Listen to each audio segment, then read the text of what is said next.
अगर आप Indian news channels पे जाएंगे तो आपको ऐसा लगेगा जैसे इंडिया ने दुनिया फतह कर लिया है कश्मीर में G20 का समिट रखवा के। यही अगर आप पाकिस्तानी न्यूज चैनल पे चले जाएं तो आपको ऐसा लगेगा जैसे दुनिया ने इंडिया को डिप्लोमेटिकली आइसोलेट कर दिया है, बॉयकॉट करके कश्मीर में जो कॉन्फ्रेंस हो रही है उसका।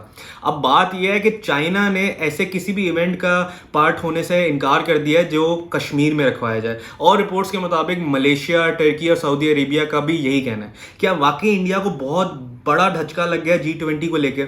और ये G20 का मामला है क्या, ये मैं बहुत ही आसान अल्फाज में आपको जल्दी जल्दी समझा देता हूँ।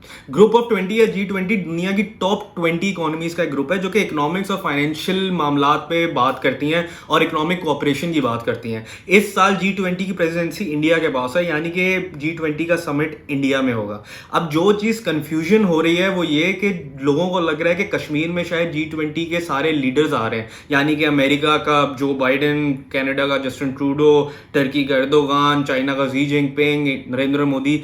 ऐसा नहीं है।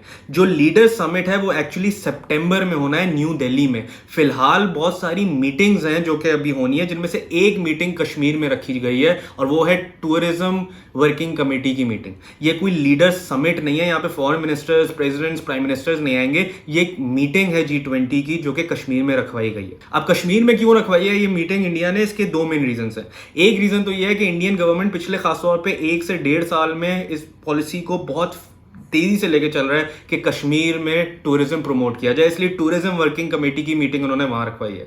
दूसरा रीजन ये है कि अगर तमाम G20 के रिप्रेजेंटेटिव्स कश्मीर आ जाते हैं मीटिंग अटेंड करने तो ये किस्म की सिंबॉलिक एक्सेप्टेंस है कि Kashmir is a part of India. China ने ये कह के इनकार किया कि वो कश्मीर नहीं आएंगे क्योंकि चाइना पाकिस्तान की तरह कश्मीर को इंडिया का हिस्सा नहीं मानता। चाइना का कहना है कि ये एक डिस्प्यूटेड टेरिटरी है। पाकिस्तान की भी प्रोटेस्ट यही थी कि एक डिस्प्यूटेड टेरिटरी में एक कॉन्फ्रेंस रखवाना या एक मीटिंग रखवाना, एक ग्लोबल समिट करवाना, ये इंटरनेशनल लॉज के अगेंस्ट है। अब ये होपफुली आपको समझ आ गई होगी कि G20 का पूरा मामला चल क्या रहा है। अब आ जाए असल बात पे, वो ये कि इसके रिपरकशंस क्या है। क्या वाकई इंडिया को बहुत बड़ा डेंट लगा है चाइना और टर्की वगैरह का बॉयकॉट करने से?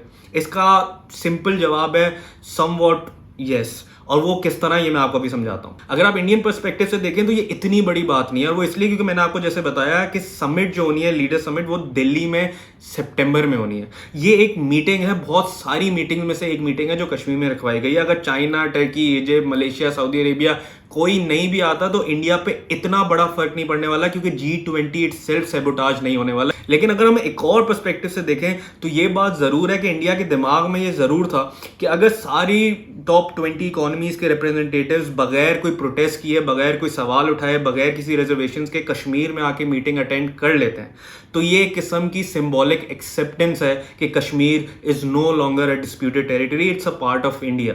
ये बात सच है कि इंडिया का G20 इटसेल्फ कोई सैबोटाज नहीं हो रहा इससे, लेकिन जैसे मैंने कहा ये बात जरूर इंडिया को सोचनी पड़ेगी कि अगर वो इस चीज को दुनिया पे ले जाना चाहते थे कि देखें दुनिया ने एक्सेप्ट कर लिया कश्मीर को as a part of India, वो नहीं हुआ। चाइना ने अपनी रिजर्वेशन शो की है, टर्की ने भी की है, इस तरह 2-3 मुल्कों ने और भी की है। ये चीज इंडिया को थोड़ा बहुत जरूर सताएगी, क्योंकि इंडिया का कहना यह है कि आर्टिकल 370 हटाने के बाद और कश्मीर का स्पेशल स्टेटस खत्म करने के बाद कश्मीर बाकी स्टेट्स की तरह बिल्कुल एक इक्वल स्टेट बन चुका है इंडिया का। लेकिन अगर बाकी दुनिया के जो मेजर प्लेयर्स हैं, मेजर इकोनॉमीज हैं, वो इस बात को एक्सेप्ट करने को तैयार ही नहीं है और कश्मीर को आज भी वो एक डिस्प्यूटेड टेरिटरी मानते हैं, तो ये इंडिया के लिए कॉज ऑफ कंसर्न जरूर है और पाकिस्तान के लिए एक बहुत ही अच्छी बात है। अब ये आप किस नजरिए से देख रहे हैं ये आप पे डिपेंड करता है, लेकिन एक कश्मीर इस वक्त भी एक डिस्प्यूटेड टेरिटरी के तौर पे दुनिया उसको देख रही है। आगे क्या होगा G20 समिट में, इस पूरी कॉन्फ्रेंस में क्या होगा, या टाइम के साथ पता लगेगा।